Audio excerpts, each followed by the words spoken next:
السلام علیکم ورحمۃ اللہ وبرکاتہ۔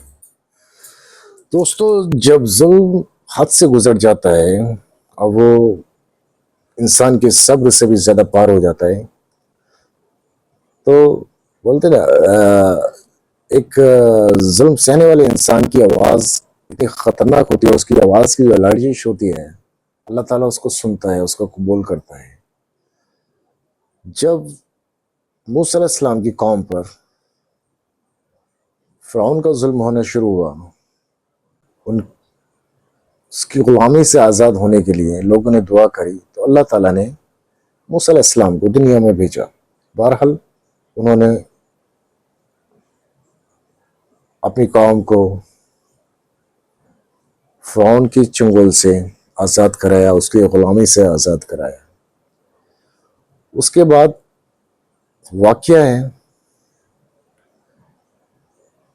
حضرت ذوالقرنین کا۔ جب وہاں کے لوگ پریشان ہو گئے تو اللہ سے دعا کری تو اللہ نے ذوالقرنین کو وہاں بھیجا۔ لوگوں نے ان سے شکایت کری کہ آپ ہماری مدد کر دیجئے، کیونکہ وہاں سے لوگ آتے ہیں اور ہمیں لوٹ پاٹ کر کے لے جاتے ہیں سب کچھ ہمارا۔ تو حضرت ذوالقرنین نے وہاں لوگوں کی مدد سے دیوار بنائی۔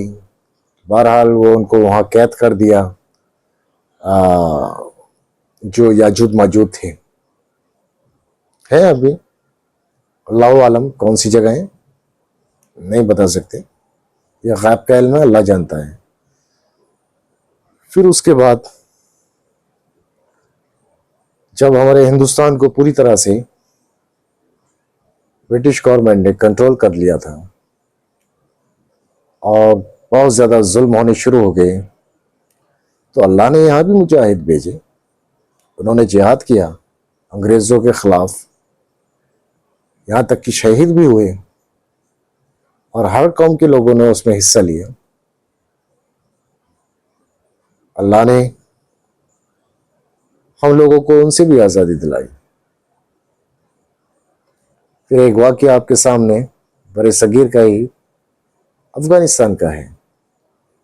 سوویت نے ان کے اوپر بہت ظلم کیا، وہ چاہتے تھے کیسے ہم اس کو کنٹرول کر لیں، لیکن نہیں کر پائے، وہ کبھی غلام نہیں رہ پائے ان کے۔ اس کے بعد پھر امریکہ کو موقع ملا، وہ اس پہ قابض ہو گئی۔ اب امریکہ چلا گیا چھوڑ کر، اللہ نے امریکہ سے بھی ان کو آزاد کرا دیا۔ ٹھیک، اب ہمارے سامنے جو آنکھوں بیتی دیکھی ہم نے، فلسطین کے اندر تقریباً 1 لاکھ لوگوں کو شہید کر دیا گیا۔ اس کے بعد کئی لاکھ لوگ بے گھر بھی ہوئے، جو غزہ چھوڑ کر دوسری طرف کوچ ہونے لگے۔ پھر ایک روز ایسا آیا، اللہ نے انہیں بھی آزادی دلا دی، لیکن ان کے جذبے کی میں قدر کرتا ہوں۔ کیونکہ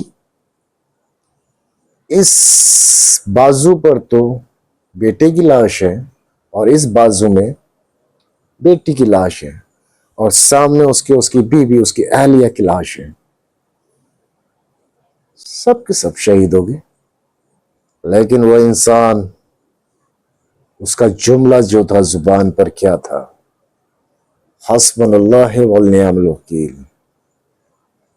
میرے لیے میرا اللہ کافی ہے۔ اس جذبے کی قدر کرنا ہو۔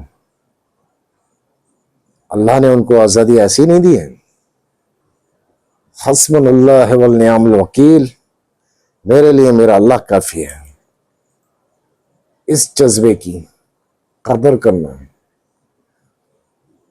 اور میں یہ سوچ کر حیرت کرتا ہوں کہ ان کی توحید، ان کا ایمان اللہ پر کس طرح کا ہے، کیونکہ جو انسان اپنی پوری فیملی کو کھو چکا ہے، اپنے مکان، اپنے دکان، اپنے بیت، سب کچھ کھو چکا ہے، وہ انسان پھر بھی ایک ہی جملہ کہہ رہا ہے، حسبنا اللہ ونعم الوکیل، میرے لیے میرا اللہ کافی ہے۔